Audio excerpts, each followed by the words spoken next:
반갑습니다. 말씀으로 하루를 여는 주님의 백성들을 예수님의 이름으로 축복합니다. 2024년 8월 22일 목요일 오늘 주신 말씀은 예레미야 51장 45절부터 53절까지입니다. 나의 백성아, 너희는 바빌로니아에서 탈출하여 목숨을 건져라. 주의 무서운 분노 앞에서 벗어나라. 너희는 이 땅에서 들리는 소문에 낙담하거나 두려워하지 말아라. 이 해에는 이런 소문이 떠돌고 저 해에는 저런 소문이 떠돌 것이다. 온 나라에 폭력이 판을 치고 통치자들이 서로 싸운다는 소문도 들릴 것이다. 그러므로 보라, 내가 바빌론의 신상들에게 벌을 내릴 날이 다가왔다. 그 날에 온 나라가 수치를 당하고 칼에 찔려 죽은 모든 사람이 그 한가운데에 널려 있을 것이다. 바빌론을 멸망시키는 자들이 북녘에서 밀려올 것이니 하늘과 땅과 그 안에 있는 모든 것이 바빌론의 파멸을 보며 기뻐서 노래할 것이다. 나 주의 말이다. 세상 사람들이 바빌로니아 때문에 칼에 죽은 것과 같이 이제는 바빌로니아가 이스라엘 사람을 칼로 죽인 죄로 쓰러져 죽을 차례이다. 칼을 모면한 이스라엘 사람들아, 서성거리지 말고 어서 떠나거라. 너희는 먼 곳에서라도 주님을 생각하고 예루살렘을 마음속에 두어라. 나는 욕을 먹고 수치를 당하였다. 이방 사람들이 주님 성전의 거룩한 곳들을 짓밟았으므로 나는 부끄러워 얼굴을 들 수가 없었다. 그러므로 보아라, 그 날이 오고 있다.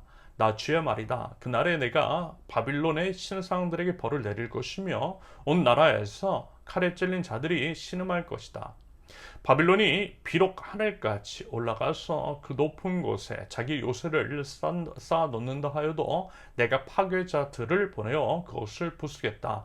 나 주의 말이다. 아멘. 계속되는 바빌로니아에 대한 심판의 메시지입니다. 가차없고 무서운 하나님의 심판과 징계, 남유다와 주변 나라들을 그리 하셨던 것처럼 똑같은 죄를 범하였을 때 똑같이 행하시는 하나님이십니다. 그래서 이런 말씀을 드렸죠. 이런 이유 때문에라도 하나님은 공평하시고 차별이 없으신 하나님이시라고 말입니다. 은혜와 사랑, 구원도 그렇고요. 징계와 심판도 그러합니다. 하나님에 대한 마음과 태도, 그 믿음에 따라 차별 없이 보응하시는 하나님이시라는 거예요. 그러면서 하나님은 끝까지 하나님 나라 백성들을 챙기세요. 예를 들어 이런 거죠. 45절과 50절의 기록처럼 바빌로니아에서 탈출하여 목숨을 건지라고, 서성거리지 말고 어서 떠나가라고 미리 앞서 말씀을 해 주심으로써 하나님 나라 백성을 보호하세요. 피할 길을 예비해 주시고 지켜주세요. 살 길을 열어주시더라는 것입니다. 여러분 아마 경험해 보셨을 거예요. 저도 그렇고요. 다들 경험해 보셨을 것입니다. 인식을 하지 못해서 그렇지 분명 그와 같은 일이 있었을 거예요. 지나고 나서 생각해 보면 하나님께서 우리를 그와 같은 식으로 인도해 주셨던 경험들, 저도 그래요. 지나온 삶을 되돌아볼 때 특별히 이제 사역자로서 제가 이제 거쳐온 각 교회들을 지금 와서 이제 생각해 보니까 그렇더라고요. 제가 떠난 다음에 얼마 지나지 않아서 다들 크고 작은 어려움 같은 것들에 휩싸였던 것을 보았습니다. 저 같은 경우에는요, 발령권자는 하나님이심을 인정하며 제가 이제 스스로 제 입맛에 맞고 조건이 좋은 교회로 이직하지 않겠다라고, 뭐보다 교회 공동체성을 위해서 매번 갔던 교회마다 뼈를 묻을 각오를 하고 갔어요.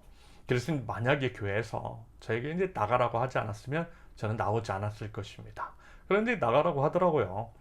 지금 와서 이제 생각해보니 모든 것의 주관자이신 하나님께서 저를 그곳에서 피하게 하시기 위해 그들을 이제 사용하셔서 나가라고 하신 게 아니었을까. 그래서 이제 여러 어려움 같은 것들을 피하게 하신 것은 아니었을까라고 하는 생각이 들었습니다. 여러분 누차 말씀을 드리잖아요. 믿음은 해석이라고 말입니다. 믿는 자는 하나님의 관점에서 하나님의 주권과 섭리를 인정하는 관점, 하나님의 속성이라고 하는 관점 아래 마주하는 상황을 해석합니다. 그 해석을 통해서 하나님의 속성을 드러내고 하나님을 더욱더 찬양하고 그 하나님께 감사를 드리는 거죠. 그래서 이제 말하자면 이와 같은 식으로 해석을 하는 것이고, 이것이 바로 저의 믿음이며 믿는 자는 이렇게 해석을 하는 것이 맞는 것이겠죠. 그리고 이제 정말 하나님은 방금 말씀을 보셨던 것처럼 사랑하시는 자기 백성을 지키시고요. 그래서 이제 모든 환란으로부터 피할 길을 예비해 주시는 것이 맞더라는 것입니다. 여러분, 그 하나님을 신뢰하실 수 있기를 바랍니다. 그 하나님을 인정하고 그 하나님의 음성에 귀를 기울이며 그 음성에 따라 바른 삶의 선택이 있을 수 있기를 바랍니다. 그러면서요, 이게 참 중요해요. 여러분, 하나님은요, 하나님 나라 백성을 꼭 지켜주세요. 그리고 하나님의 음성에 순종할 때에 우리가 하나님의 보호를 받을 수 있는 것이지, 그렇지 않고요, 우리가 하나님 거스르면요, 여러분 그 은혜 기대할 수 없는 법입니다. 여러분 당연한 거 아니겠어요? 제가 이제 목회를 하면서 여러 사람들을 마주하게 되고 그러면서 아쉬웠던 점이 말하자면 이와 같은 것이었습니다. 행동은 하나님의 뜻을 거스르고 그에 따른 선택을 하고 있으면서 하나님의 은혜를 구하고 있더라는 거예요. 하나님이 자신의 뜻대로 행하실 것을 기대하더라는 것입니다. 그런데 여러분 그거 아니잖아요. 하나님 나라 백성은 먼저 하나님의 음성을 듣고 하나님의 뜻을 순종하는 것이 맞는 것입니다. 그러할 때에 삶 가운데 하나님의 역사도 하나님의 만지심과 인도하심도 기대할 수 있는 것이겠죠. 반대로 하나님께 순종도 하지 않으면서 본인이 원하는 것만 바라고 기대하는 것, 엄밀히 말해 하나님을 마치 우상처럼 여기는 우상숭배자일 수 있음을 여러분 꼭 기억하시고요. 주의하실 수 있기를 바랍니다. 우리 이제 식구들, 우리가 이제 내 자녀들을 지켜주는 것이 맞는 것처럼 우리 하나님도요, 우리 하나님 아버지도요, 하나님 나라 백성도 우리 하나님 나라 자녀들을 지켜주시는 것이 맞는 것입니다. 하나님 나라 백성은 하나님 나라의 뜻에, 하나님의 뜻에 순종하는 사람임을 기억하고요, 하나님 나라 백성다움을 견지할 줄 아는 저와 여러분들 이실 수 있기를 바랍니다. 그러면서 이제 심판의 이유와 양상에 대해서 계속 이제 본문에서 이어지고 있는데요. 이 또한 거의 비슷합니다. 계속 이제 반복해서 말씀을 드린 것과 같아요.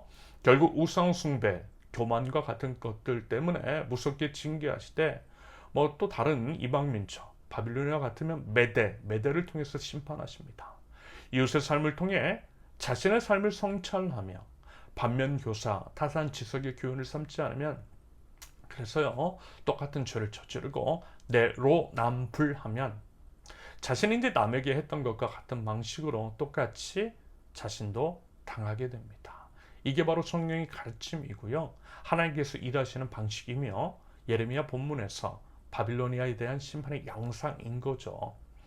그러면서 이제 오늘 우리가 주어진 본문을 통해 주목하고 싶은 것은 이것입니다. 예레미야의 고백인데요. 51절. 나는 욕을 먹고 수치를 당하였다. 이방 사람들이 주님 성전의 거룩한 곳들을 짓밟았으므로 나는 부끄러워 얼굴을 들 수가 없었다. 예레미야의 고백인데요. 예레미야는 이렇게 말해요.